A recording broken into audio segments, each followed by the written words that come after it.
Boleh. Assalamualaikum warahmatullahi wabarakatuh dan salam sejahtera. Terima kasih rakan-rakan media atas kesudian melapangkan masa pada pagi ini. Saya ada satu pengumuman yang saya nak lakukan berikutan daripada tindakan yang bermotif politik oleh kerajaan PH dan Barisan Nasional terhadap saya yang dikenakan semalam.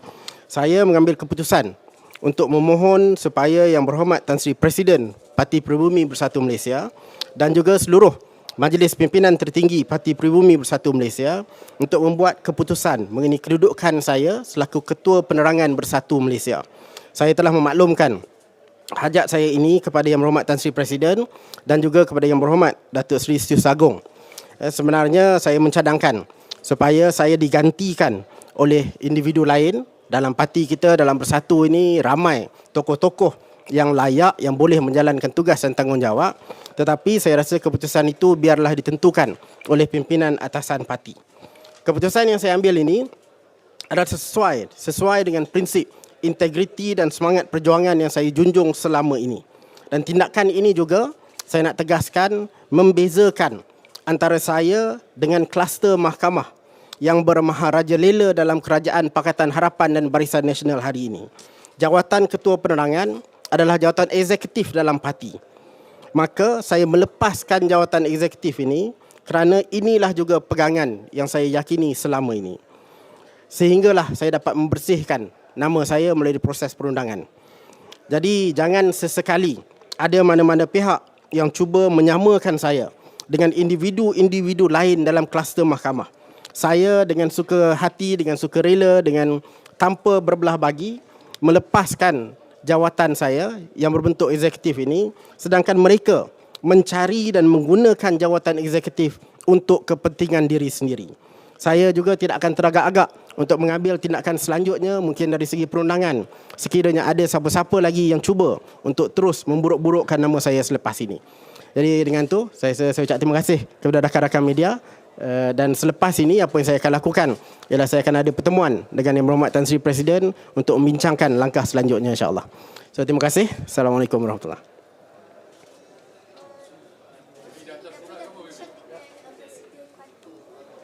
wabarakatuh. Saya dah maklumkan hajat saya kepada Presiden dan juga Setiausaha Agong. Saya telah menghubungi beberapa orang lagi pimpinan Parti Demokrat Pusat maklumkan hajat saya ini.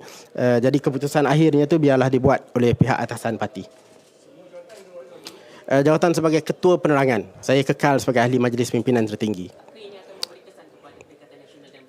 Saya ini memberi kesan yang positif kepada Perikatan Nasional dan Bersatu kerana ini bukti bahawa apa yang kita perjuangkan, kita laksanakan. Bila kita kata mereka ada kes mahkamah perlu membela diri dan dicutikan, maka saya menjadi orang yang mengambil tanggungjawab atas dasar tersebut dan saya rasa ini membuktikan bahawa dalam Bersatu, dalam Perikatan Nasional kita tidak teragak-agak untuk melaksanakan prinsip yang kita perjuangkan dan kita juga bukan jenis yang bermuka-muka dalam menggunakan jawatan untuk kepentingan peribadi. Dan saya nak tegaskan dalam Bersatu ramai tokoh-tokoh yang layak yang boleh mengambil alih dan menjalankan tugas yang lebih baik daripada saya selepas ini.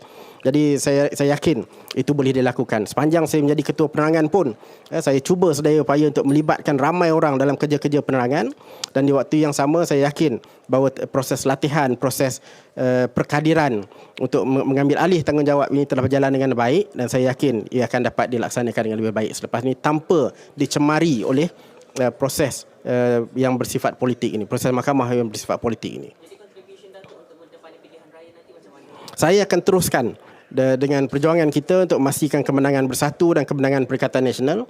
Saya harap rakyat di luar sana akan lihat kes saya ini dan akan nampak dengan jelas betapa berlaku kesongsangan dalam pentadbiran yang ada sekarang.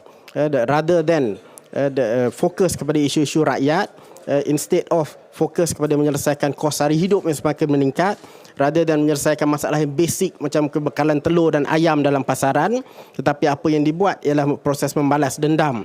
Dan kesumat politik ini adalah satu perkara yang berterusan dalam kerajaan hari ini sebagai langkah untuk menutup kegagalan mereka melaksanakan tugas dan tanggungjawab yang sewajarnya mereka jalankan. Okey, saya berhenti kat situ. Saya rasa jawatan eksekutif perlu dilepaskan supaya kita boleh beri ruang untuk proses mahkamah berjalan dengan selanjutnya. So saya rasa kita berhenti kat situ. Saya kalau komen yang panjang nanti saya takut masuk dalam proses mahkamah yang tak sesuai untuk kita ulas di sini. So terima kasih banyak. Assalamualaikum warahmatullahi wabarakatuh.